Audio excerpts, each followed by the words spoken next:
ඔබට සුබ දවසක්. අද අපි කතා කරන්න යන්නේ ටිකක් බරපතල මාතෘකාවක්. එකක් තමයි වර්තමාන පරම්පරාව. ඒ කියන්නේ අවුරුදු 30ට අඩු අයව හදපු සමාජ ප්‍රවණතා 12ක්. ඒ වලට මම කියන්නේ societal genes නැත්නම් genome එකක්. ඒ කියන්නේ දැන් අපිව මකුසේ තියලා හදලා එනකොට වර්ණ දේහ ආශ්‍රිතවනේ අපි හැදෙන්නේ. ඒ වගේ societal genome එකකුත් තිබෙනවා. ඒ දැන් පසුගිය අවුරුදු 3 හැදුණු 1990 ඉඳලා 20 වෙනකන් හැදුණු සමාජයක genome කොයි වගේද? ඒ විදිහට තමයි ළමයි හැදිලා තිබෙන්නේ. ඒ අය හැදිලා තියෙන්නේ. ඉතින් දැන් මට මේ ගැන විශේෂයෙන් කියන්න ඕන පටන් ගන්නකොටම මේ දවස්වල ළමයි ඉස්කෝලේ යන්නේ නැති නිසා කොහොම හරි ඔබේ ළමයා 9 වෙනකොට නිදා ගන්න අවශ්‍යයි. රෑ 9 වෙනකොට නිදා ගන්න අවශ්‍යයි. ළමයාගේ වයස අවුරුදු 14ට අඩු නම් මම වේලහින්ම කියන්න ඕන නිදා ගැනීමේ වේලාව සහ නිදා ගැනීමේ කාලය සහ ළමයාගේ මතක වර්ධනය, බුද්ධි වර්ධනය අතර කිට්ටු සමතතාවයක් තිබෙනවා. ඉතින් අවුරුදු 14 ළමෙක් නම් 9 වෙනකොට නිදා ගන්න අත්‍යවශ්‍යයි. එතකොට ඊළඟට අවශ්‍යයි එයා 6:00 වෙනකොට නැගිටින්නම අවශ්‍යයි.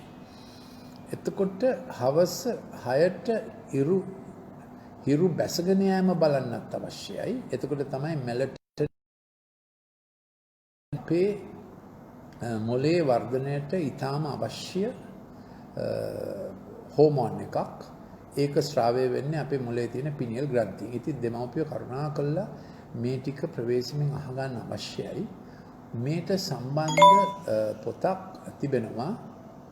ඒක මම ඔබට ලබා ගන්න පුළුවන් සරසවිය පොත්හලෙන් සහ විද්‍යාපා පොත්හලෙන්. ඒකට කියන්නේ ළමා ශික්ෂණය සහ ළමා වයස යලි දිනා ගැනීම. ඉතින් කොහොම හරි හවස 6ට ඉරු අවරට යන එක බලන්නත් අවශ්‍යයි.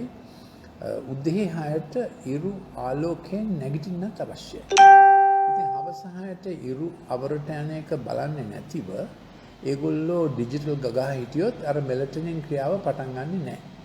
උදේ 6ට විතර ඒ කියන්නේ ඉරු ආලෝකයෙන් නැගගෙන එන එකට අවදි වෙලා සම්බන්ධ වීමෙන් තමයි අපේ ක්‍රොනෝබයොලොජි එක.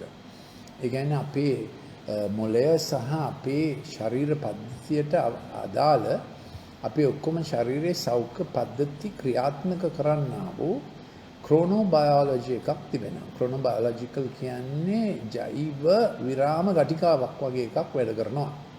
මේක බොහොම ප්‍රවේශමෙන් සැලසුම් කරලා තිබෙන්නේ. මම හිතන්නේ මේක සැලසුම් කරලා තියෙන්නේ ගෝඩ් කියලා.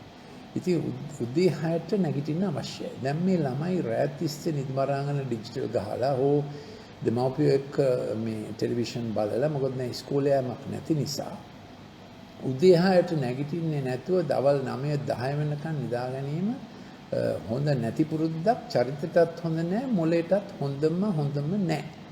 මේක කරුණාකරලා තේරුම් ගත යුතුයි. ඒ නිසා ඒගොල්ලන්ට වටහා දෙන්න මම ඩොක්ටර් මෙන්ඩිස් මගේ අන්තිම නිලමය ස්ථානයේ මේ බිෂප් වේදේ කියන්නේ head of pharmacology state medical faculty එක. ඉතින් මේක මගේ රිසර්ච් වලට බොහොම අදාළ විෂයක් නිසා කරුණාකරලා මේ ගැන සමන් දෙන්න ඕන. ඉතින් මම මේ අද කතාව පටන් ගන්නකොට මම මේක කිව්වේ ගොඩාක් ළමයි මට පේනවා නිදා ගන්න වෙලාවක් නැහැ, නැගිටින්න වෙලාවක් නැහැ. මේක හොඳ නැහැ. අවුරුදු 14 වෙනකන් අපේ නිදා ගැනීමේ ක්‍රමයට සහ නිින්දට සම්බන්ධයි අපේ මොලේ මතක සෛල කියන ඒවා, මතක ට්‍රැක්ස්. ඒක බුද්ධියට සම්බන්ධයි, ශික්ෂණයට සම්බන්ධයි. මොකද ළමයිගේ ශික්ෂණ වැඩසටහන තුල තිබෙනවා පාඩම් කිරීම. එතකොට පාඩම් කිරීම අපි කරන්නේ RAM memory එකෙන්. ඒ කියන්නේ తాවකාලික දන්නවනේ කම්පියුටර් එකේ RAM තියෙනවා. දැන් ඒක යන්න ඕන permanent memory එකට. එතකොට ඒක ඇතුල් වෙන වෙලාව තමයි RAM. ඔබ අවසානයෙන් පස්සේ ඩිජිටල් ගහන තරමට ඔබේ මොලේ මතක වර්ධනය, එම නිසා මතක ශක්තිය විතරක් නෙමෙයි ගැඹුරෙන් දෙයක් හිතන්න පුළුවන් වීම, ගැඹුරෙන් විසඳුම් සෙවීම. ඒ කියන්නේ ගණිතයේ විසඳුම් වේවා, වෙන විසඳුම් වේවා, ගැඹුරෙන් විසඳුම් සෙවීමට මේ ඔක්කොම අවශ්‍යයි. ඉතින් කරුණා කරලා ඔබගේ නිදා ගන්නා කාලය රැක ගන්න අවශ්‍යයි. මම මේ ගැන ගොඩක් විද්වත් ලෙක්චර්ස් කරලා තියෙන නිසා එයින් ක්ලිප් එකක් අවශ්‍ය නම් කරුණාකරලා අපේ WhatsApp එකට පණිවිඩයක් කියවන්න 077 49 59 214. ඕනනම් ටයිම්ලයින් එකේ වුණත් ඉල්ලීමක් කරන්න WhatsApp එකට ඉවුවම ඔබේ ෆෝන් නම්බරයට අග්ගාලා එනවනේ. එතකොට ඒක කියන්න ඕන මොකද්ද ඔබ ඉල්ලන ඉල්ලීම COVID සයන්ස් ගැනද ඩිජිටල් සයන්ස් ගැනද හැපි අවර් බ්‍රේන් බ්‍රයිට් අවුරුදු 13 ළමයා ගැනද අවුරුදු 5 ළමයා ගැනද හරියටම කියලා එවන්නේ. එතකොට අපේ කාර්යාලයෙන් ඔබට හරියටම ඒ අදාළ ක්ලිප් ලැබෙන්න සලස්වනවා. ඒක නොමිලේ අපි එවන්නේ. ඉතින් දැන් මොනවද මේගොල්ලන්ගේ ජෙනෝම් එක මම කිව්වේ විශේෂයෙන්ම මතකයි නේද? නිදා ගැනීමේ කාලය මතක ශක්තිය බුද්ධි වර්ධනය රැක ගැනීම අත්‍යවශ්‍යයි. කරුණාකරලා හවස 6න් පස්සේ ඩිජිටල් ගහන ප්‍රමාණය අවම කරගන්නම ඕන යත් එක කතා කරලා යන ආදි වශයෙන්. ඉතින් දැන් ඒ ටික කිව්වට පස්සේ මේගොල්ලන්ගේ ජෙනෝම් එක හැදිලා තියෙන්නේ කොහොමද? මේගොල්ලන්ගේ සමාජීය ජෙනෝම් කියන එක තේරෙනවානේ. ඔවුන්ගේ සමාජ චර්යාවලට ශික්ෂණ චර්යාවලට මොනවද ඇතුළු වෙන්නේ? එක දැන් කාලයක් තිස්සේ ලෝකේ යන ක්‍රමය මේවා ඉතින් දෙමව්පියෝ කරන්නේ ලෝකේ යන ක්‍රමය. මේකට මම අමකට කියන්නේ මොකද මේක මහා විනාශයක් වේගෙන යනවා. ඉතින් when abortions are more than live births. ඉතින් live births වලට වඩා abortions වැඩි වෙගෙන යනකොට දැන් කල්පනා කරලා බලන්න චීන ජනගහනය 1.2 බිලියන්. ඒ කියන්නේ අපි කියමුත් පවුල් මිලියන් 300ක් කියලා. දැන් 1990 විතර ඉඳලා චීන ප්‍රතිපත්තිය only one child for a family. එක පවුලකට එක ළමයයි. එතකොට ඒගොල්ලෝ ඔක්කොම මැරුවේ ගෑන් ළමයි. ඉතින් දැන් චීනේ අවුරුදු 30 අයට ගෑන් ළමයි හොයන්න බෑ. ඒගොල්ලන්ව උස්සගෙන එන්න ඕන වෙන රටකින්. හෝ බෙදා ගන්න ඕන. කොච්චර සමාජ විකෘතියක්ද මේක නේද? ඉතින් මේක කරන්නේ චීන කොමියුනිස්ට් පක්ෂය. ඉතින් මේ කොච්චර ගෑනු ළමයිව ඒ කියන්නේ ජෙනටික් චෙක් කරලා ගෑනු ළමයින්ගේ තමයි මැරුවේ. උතුරු ඉන්දියාවෙත් මේක කරා. චීන තරම් කරේ නැහැ. ඉතින් අපේ රටේ ගබ්සා කිරීම තහනම්. ඒක පරණ බ්‍රිතාන්‍ය නීතියක්. මේ වෙනකනොත් තහනම්. මම SLMC කවුන්සිල් ethics council එකේ ඉන්නකොට ඔය වගේ ඔය ගැන මතයක් ආවා. ස්තුති වේවා අපේ රෙස්පොන්ඩ් කරපු ડોක්ටර්ස්ලාගෙන් 70%ක් 80ක් විතර කිව්වේ ගබ්සා කිරීම අනුමත කිරීම හොඳ නැති. ඉතින් අද ලංකාවේ අදත් පරණ බ්‍රිතාන්‍ය නීතිය තියෙන්නේ ගබ්සා කිරීම නීති විරෝධී. ඒ කියන්නේ ගබ්සා කිරීම වෙන්නේ නෙමෙයි වෙනවා. නමුත් නීති විරෝධී. ඉතින් මේ පළවෙනි කාරණාව අපේ සමාජ ජෙනෝම් එක හැදුනේ මේ එන්න ලයිව් බර්ත්ස් වලට වඩා abortions වැඩි වෙනවා. දෙක when marriage is threatened with LGBTQ. එතකොට මේ විවාහයට තර්ජන වෙන දේවල් ගොඩක් වේගන යනවා. එකක් තමයි සමලිංගික නීති තද වේගන යනවා බටහිර රටවල. එම නිසා traditional විවාහය heterosexual විවාහය ඩිෆෙන්ඩ් කිරීම නීතියෙන් දඬුවම් ලැබිය හැකි වරදක් වෙලා තිබෙනවා සමහර රටවල. ඉතින් ඒ පරිසරයේ යටතේ පවුල සුළු කරන, අවම කරන, අවමාන කරන ඒකත් ගෝඩ්ගේ සැලැස්මක් මේ පවුල කියන එක. පවුල තමයි මේ බිල්ඩින් ඒකකය. පවුල කැඩෙනකොට විසම වෙනකොට. එතකොට මේ වෙනකොට ළමයින්ගෙන් 50%ක් ජෛව පවුලේ නැතිව තැන් වල අවතන් වෙලා ඇද්ද? ළමයි අවතන් වෙන වැඩ තිබෙනවනේ. ඉතින් මම මේ කියන්නේ 50% කියන එක මම ගන්න පොඩි conjectural statistical projection එකක්. 50%ක් ළමයි අම්මා තාත්තා බලන්නේ නැතිව ස්පොන්සර් කරොත් එංගලන්තේ වගේ වෙන පවුල් වලට බාර දුන්නොත් God කියයි ඕකටද මම ලෝකේ හැදුවේ කියලා. when we are understanding covid මේ covid බලවේග සහ සමාජයේ වෙන විපර්යාසයන් දෙස බලන් ඉන්නකොට ප්‍රශ්න අහන්න වෙනවා. because we made a world making science God. ඉතින් අපි විද්‍යාව දේවත්වයෙන් සලකලා ලෝකෙ හැදුවනේ දැන් අවුරුදු 30ක් 40ක් 50ක් තිස්සේ. කොයි වගේ ලෝකයක්ද අපි හදලා තින්නේ කියලා අපි සාධාරණව අවංකව බුද්ධිගෝචර මනුෂ්‍යයන් හැටියට හිතන්න අවශ්‍යයි. Now why am I passionate about this? දැන් මේ ගැන මොකද මම මෙච්චර passionate?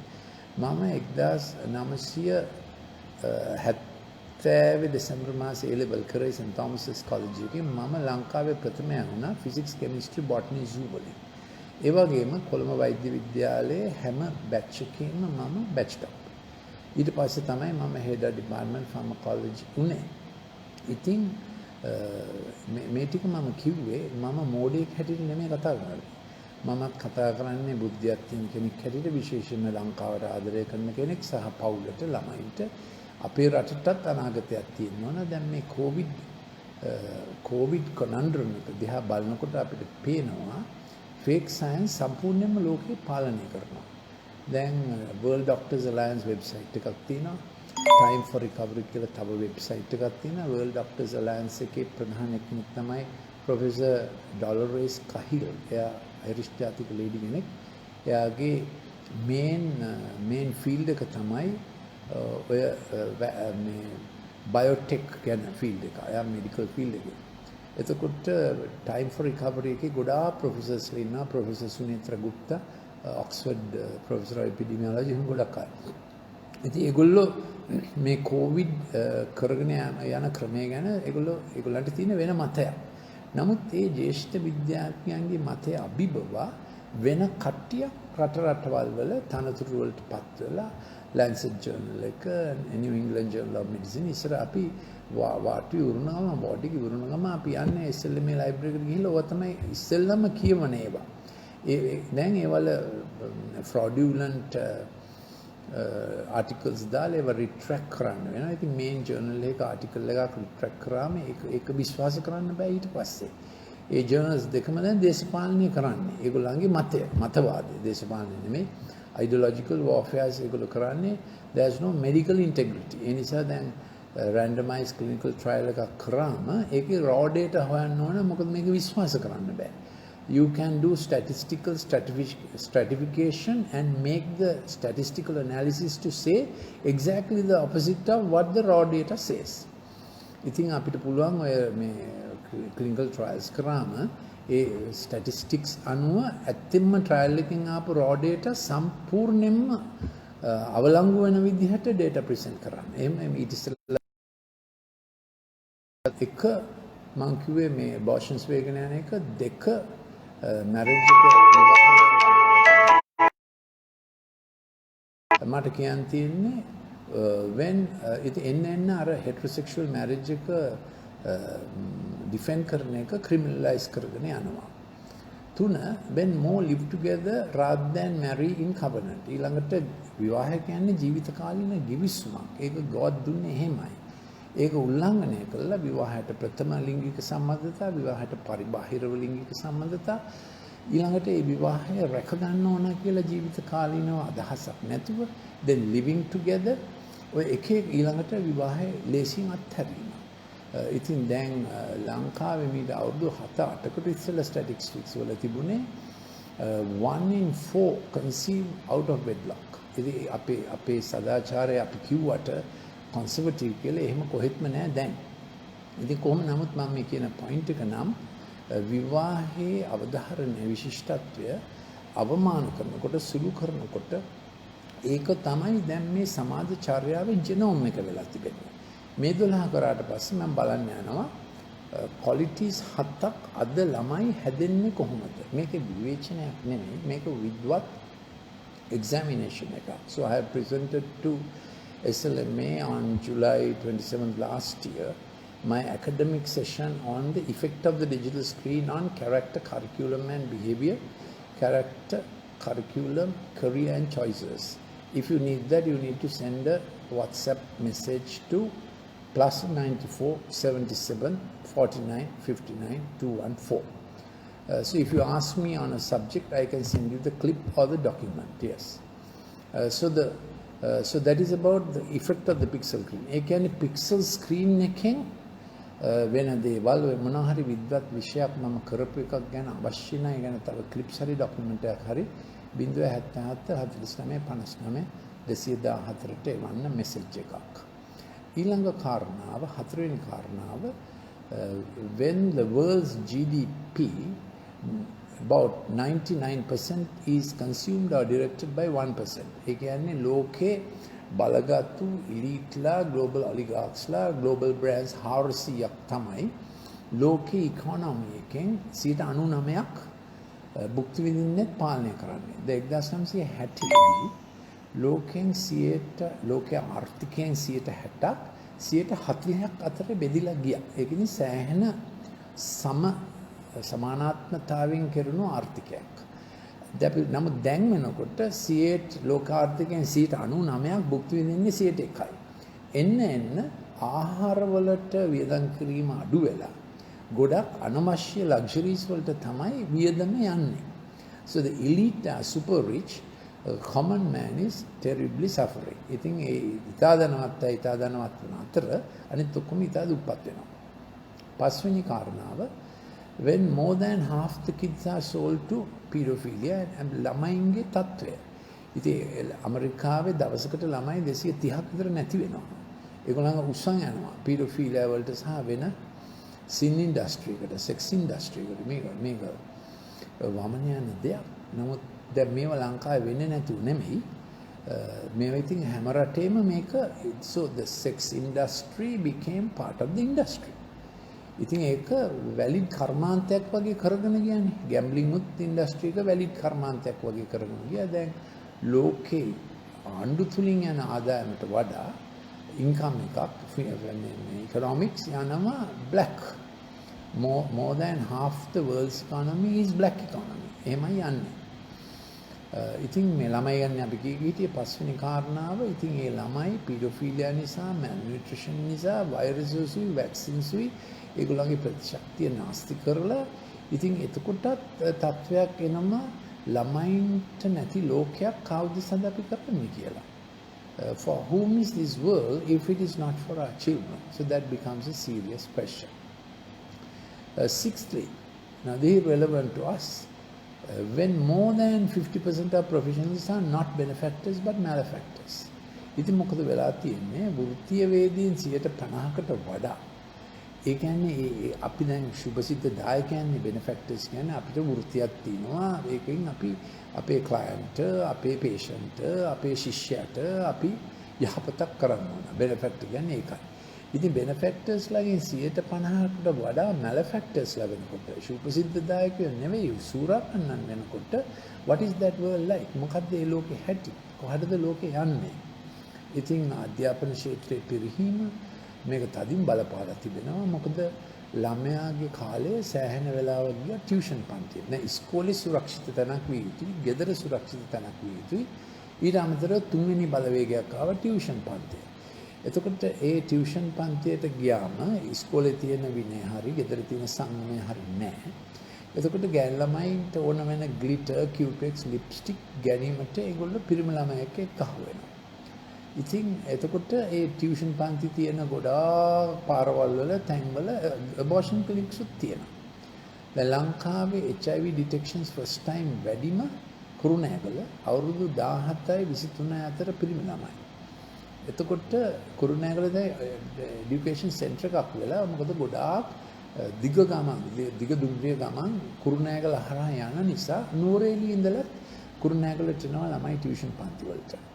ඉතින් ඒ ටියුෂන් පන්ති වලට ළමයි අරගෙන යන අම්මලා ඊළඟට දූෂණය වෙන්න පටන් ගන්නවා. මම කිව්වේ what is my topic?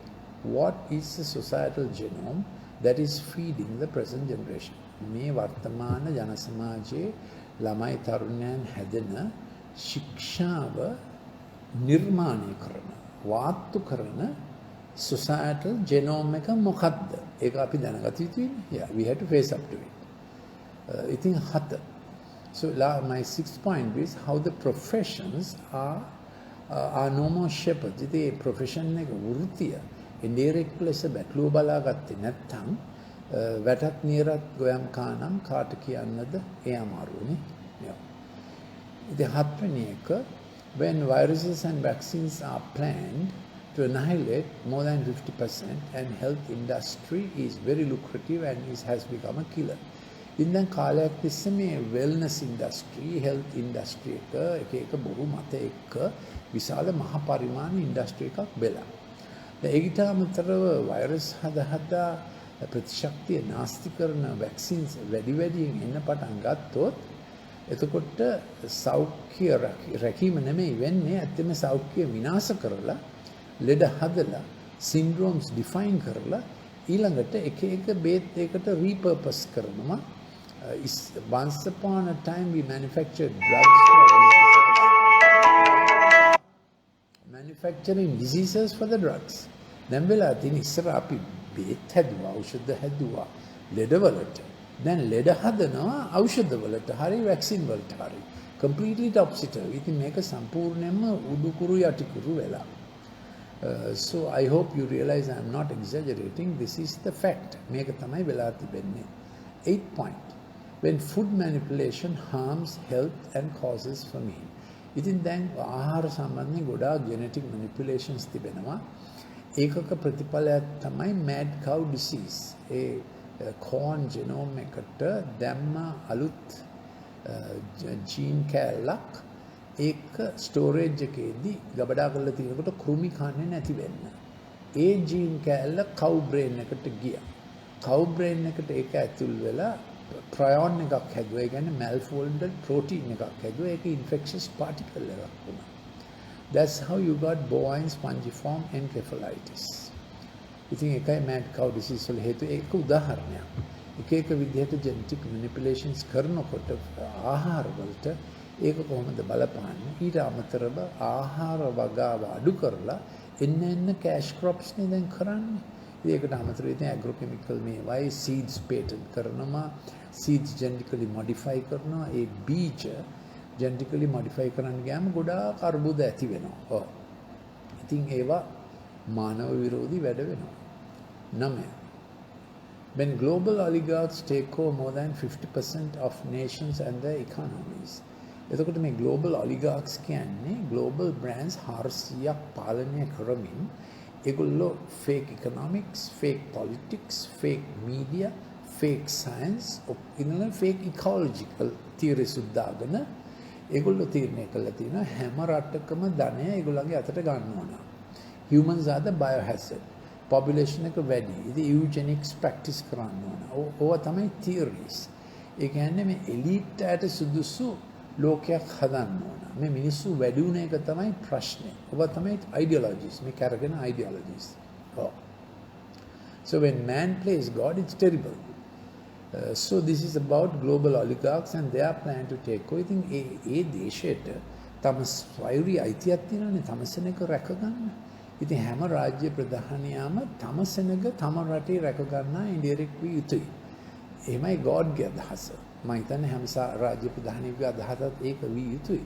නමුත් රටක ආර්ථිකයට ඇඟිලි ගහන තරමට ඊළඟට ගෝලීය සංවිධාන සෞඛ්‍යයට ඇඟිලි ගහනවා, මානව අයිතිවාසිකම් වලට ඇඟිලි ගහනවා, ළමයින්ගේ ඒ වලට ඇඟිලි ගහනවා. ඉතින් මේක manipulating the globalists are manipulating national thinking until nations cease to exist. ඉතින් ඒ දේශයන් වගේ රහගත්තේ නැත්තම් ඔක්කොම එකම සුප් එකක් කරන්න තමයි මේ හදන්නේ. ටික දෙනෙක් බොහොම තීක්ෂණ කල්පනාව තියෙන ටික දෙනෙක් ඒ ಜಾති පාලනය කරන්න. ඉතින් මේකට සොලියුෂන් එක මොකද්ද? මම හිතන්නේ we have to get back to the paradigm of looking to the good shepherd, the great shepherd who design everything for each one's good. ඉතින් අපි මේකට විසඳුම නම් මම හිතන හැටියට අපිට ඉන්න ඕන යහපත් උත්තරීතර එඬිරේ එයා යහපතට හැදපු දේ දැන් විකෘතියට ගිහිලා තිබෙන්නේ. හැම ස්ටේජ් එකෙම එහෙමයි. So genetics is excellent thing. I mean it's a design thing. We must study genetics. But when genetic knowledge is used to to let's take COVID-19, the usual coronavirus at a furin point එකදී ඒකට HIV genome එකේ කැලක් හයි කරාම අර සාමාන්‍ය spike protein එක ඊටාම invasive spike protein එකක් වුණා.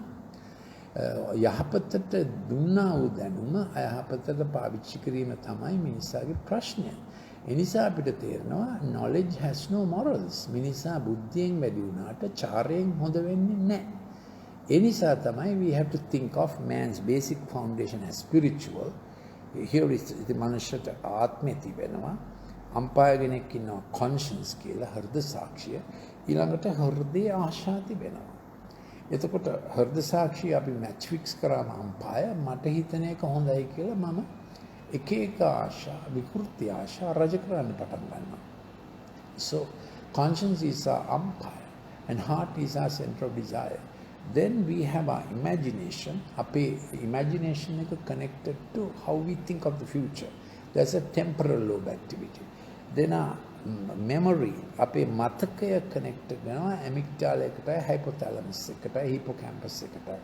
What is driving us from the past? I think අතීතයෙන් අපිව තල්ලු කරන ඒවායි අනාගතයෙන් අපිව අදින දෙකයි අතර මිනිස්සු ලෝක යුද්ධකේ ඉන්නේ. ඒක තමයි digital boy එකෙත් හැටි. So digital screen also stimulates the memory and excites the fantasy. And kids get caught up in that. ඉතින් ඒකට අහු වෙනවා ළමයි. So that's a long talk. I have done this before, the balance between memory and imagination. Then the 10th one. So there's a big battle. Global oligarchs wanting to take over the world. I think global oligarchs la ඒගොල්ලෝ හැම දේශෙම ආර්ථිකය මෙහෙම ඔක්ටොපස් වගේ හැමතැනම ඇඟිලි දාලා ඇද ගන්න තමයි බලන්නේ. 10th one, when courts work for the oppressor. 10වෙනි කාරණාව අධිකරණයක් පීඩකයා වෙනුවෙන් නඩු අහන්න පටන් ගත්තම. 11වෙනි කාරණාව, when goats overrun nations and lamb are led to the slaughter. Goats කියන්නේ අනුන්ගේ දෙයට පය ගහනවා, අං ගහනවා, කුර ගහනවා, මඩ කරනවා. Goats are those who make muddy the national resources and all that. By their might and by their goat nature, they overcome others. I think the battle වර්ගය බොහොම හීන වෙලා යන කාලෙක අපි මේ ඉන්නේ. But this narrative, that's not the end of the narrative. The narrative I have read is that the lamb kind in each nation can overcome. මම කියවලා තියෙන කතන්දරය තමයි අපි good shepherd එකඟ වුණත් එයා බැටළු වර්ගයව බලාගෙන එයාගොල්ලන්ගේ ජයග්‍රාහක වෙනත් කරනවා. The race is not to the swift and the victory is not to the toughest. එතකොට මේ රේස් එක දිනන්නේ හයියෙම දුවනාය නෙවෙයි හරියට දුවනාය. මේ ගැන අපි චාරික තීරණයක් ගත යුතුයි. Race is not won by the swift but those who run right. Yes, that's how it is. Might is not right. ඉතින් මේ බලවන්තයා ජය ගන්න පැරඩයිම් එකේ නෙමෙයි අපි ඉන්නේ. 12 වෙනි කාරණාව, when consumerism makes food scarce and luxuries abound. මේ පරිභෝජන වාදය John Maynard Keynes said it in 1948, but his philosophies got applied in 1960. John Maynard Keynes 1948 තමයි මේක කිව්වේ. Increase the demand and supply will follow. එයා කිව්වා demand එක වැඩි කරන්න. එතකොට continual ආර්ථික වර්ධනයකට ලෝකයට යන්න පුළුවන් කියලා. ඒක වැරදි අදහසක්. ඉතින් උනේ මොකද? තියෙන අයට ගොඩාක් තියෙනවා, නැති අයට බොහොම මදි වුණා. ඉතින් පරිභෝජන වාදය නිසා ඉකොලොජි වෙනස් වෙන ඉතින් ගොඩක් කරදර වුණා. This is the societal genome or the biome that made the last 30 years. දැන් පහුගිය අවුරුදු 30 දී ඕක තමයි ලෝකේ හදපු ජන genome එක. societal සමාජයක genome එක. ජෛව මොකක්ද කියන්නේ biome එකට? societal biome. ජෛව පද්ධතිය ලෝකේ හදපු ජෛව පද්ධතිය තමයි ඔය. Then now I'm going to read the 7 features of this generation. දැන් මම කියවන්න යනවා මේ පරම්පරාවේ ලක්ෂණ 7. It's a generation that curses their father and does not bless the mother. So the great වැඩියෙන් මේගොල්ලන්ගේ විරසකයේ තියෙන තාත්තට සාප කිරීම, අම්මට ආශිර්වාද නොකිරීම, the great disconnect between the two generations greatly increased. And it happened bilaterally. ඒක ප්‍රත්‍යාවර්ත ලෙස උනේ. අම්මයි තාත්තයි හිතුවා අපේ කුරියෙක්, අපේ සම්පත, අපි දියුණු වීම, ළමයි became a problem. ඉතින් ළමයි තමයි ගැටලුව. Children became the problem because parents have no time. They have to keep their career going. They have to keep their corporate lifestyle going. ඉතින් ඒගොල්ලෝ ලෝකයේ විදිහට උසස් වෙන්න හිතුවම you got a latchkey generation. අර දොරේ අතුරු විතරයි ළමයට ඉතුරු වෙලා තියෙන්නේ. ඒ වගේ. Then they said we can consume anything and get away. කිලුටු කම සෝදා නොදැමූ නමුත් තමුන් පිරිසිදුයි ස්තන්නාව පරම්පරාවක් ඇත්තේ. A generation that is into consuming sex and anything else, and they don't think it's wrong. They think this is normal. You know, in our time, we knew this is wrong, and this is right, and some fellows chose the wrong, and some fellows chose the right. But then, then kokat ekai, kokat ekai. පිරිමි ළමයි එක කරන ඒවා ගෑනු ළමයි එක කරන ඒවා අවුරුදු 13 ළමයා කරන එක ඒගොල්ලෝ හිතනවා ඒක තමක් නැහැ කියලා. Thirdly, උදාරම් ඇස්ත උඩුකුරු කරගත් ඇස්පියද ඇති පරම්පරාවක් ඇත්තේ. A generation that has set their eyes lofty. They are always saying, give us more, lofty. They don't work towards it, they grab towards it. They want it. The entitled generation, that's right, the entitlement generation. ඉතින් ඒගොල්ලෝ කියනවා ඇස් උඩු කරලා තාත්තලා අම්මට බැරි වුණත් මේක මට ඕන. ඇස් උඩු කරගත්ත ඇස්පිය උදාරම් ඇස් උඩු කරගත්ත ඇස්පිය ඇති පරම්පරාවක් ඇත්තේ. So they go for the brands, and you know they always set their eyes on whether parents can give it or not. ඒ දෙමාපියන්ට ඒක දෙන්න පුළුවන් වුණත් බැරි වුණත් ඒගොල්ලෝ කියන්නේ ඒක තමයි අපිට ඕන. And often they don't work towards it. They imagine towards it. ඒගොල්ලෝ දැන් වැඩ කිරීම නවත්තලා ඒගොල්ලෝ imagine කරනවා. මේකට හේතුවක් තියෙනවා. This is executive empathic thinking, top down regulation from the prefrontal cortex. අපි ඉතින් සම්මියශීලී ලෙස විධායක ලෙස අපි prefrontal cortex එකෙන් කරලා initiate, navigate, successful in conclusion, reward, well done. එහෙම තමයි මනුෂ්‍ය ජීවත් විය යුත්තේ. ආරම්භය, තරණය, සාර්ථක නිමාව, විවාහයත් එහෙමයි. මගදී නවත්තන්නේ නැහැ. සාර්ථක විවාහය, ඊළඟ පරම්පරාව, දරුවෝ, මුණුබුරෝ, සමහර විට මී මුණුබුරෝ, well done, reward. ඒක තමයි අපි ජීවත් වෙන්නේ.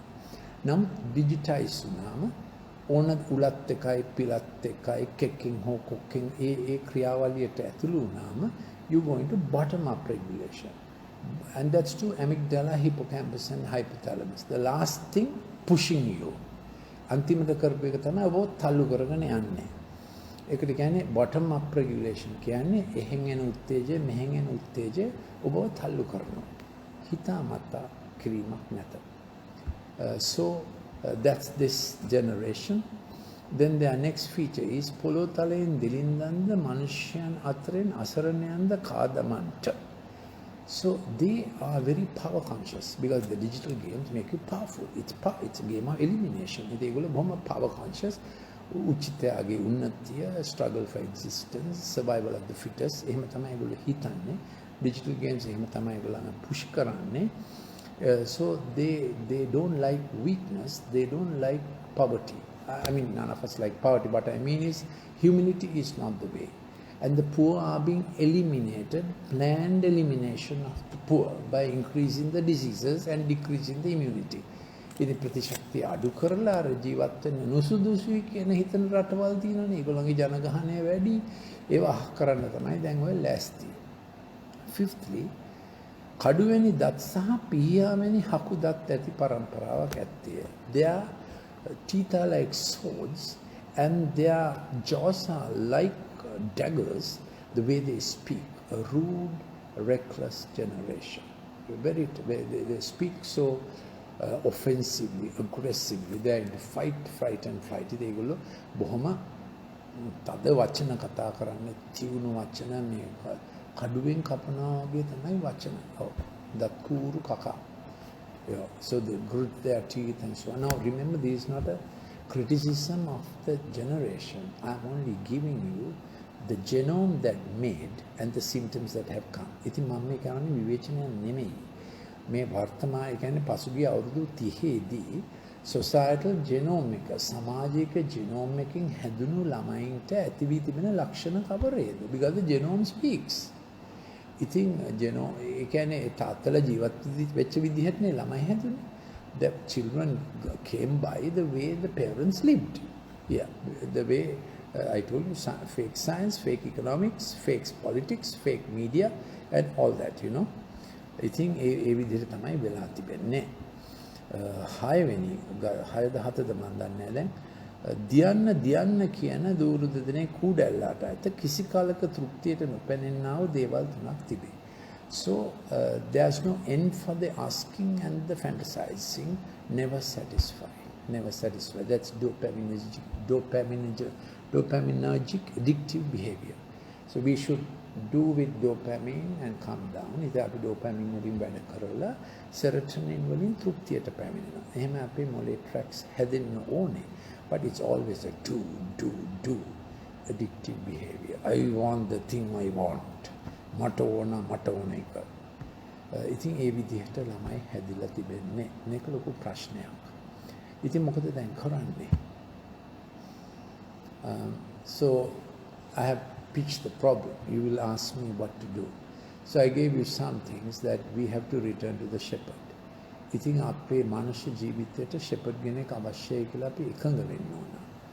පවුල කරන්න, විවාහය රැක ගන්න, to keep the marriage, to do family, ළමයි ගැන සලකන්න, ළමයි දෙමව්පියෝ ගැන සලකන්න, that parents do for children and children reciprocate, then get science back on track. All scientific pioneers were those who believed in God. 19th century scientific pioneers, Lord Kelvin, Michael Faraday, Louis Pasteur, everybody. ඒ 19 සත වර්ෂයේ ඔක්කොම science පුරෝගාමීන් ඒගොල්ලෝ දෙවියන් වහන්සේ විශ්වාස කරගෙන තමයි science කරන්නේ. Then came Sigmund Freud in 1839, Karl Marx in 1859, Charles Darwin in 1859. එතකොට සිග්මන්ඩ් ෆ්‍රොයිඩ් දාව 1839, කාල් මාක්ස් 1859, එතකොට චාල්ස් ඩාවින් ඒ අවුරුද්දම 1859. එතකොට දේවල් ගොඩාක් වෙනස් වුණා නේද? My suggestion is let's get back to the shepherd. මගේ යෝජනාව අපි පවුල සඳහා, අපේ අනාගතය සඳහා, අපේ විද්‍යාව සඳහා අපි ආයත් සැරයක් මේ good shepherd වෙත යමු. ඉතින් මේ නත්තල් කාලේ එයා ලෝ පහළ වුණා කියන එක තමයි මේ නත්තල. So Christmas is about the good shepherd coming looking for his flock. එයාගේ රැළ බලා ගන්න පිණිස ආවා. Some of you may know those famous carols. Yes, so it's a time like that. Thank you for listening. See you again in such a talk.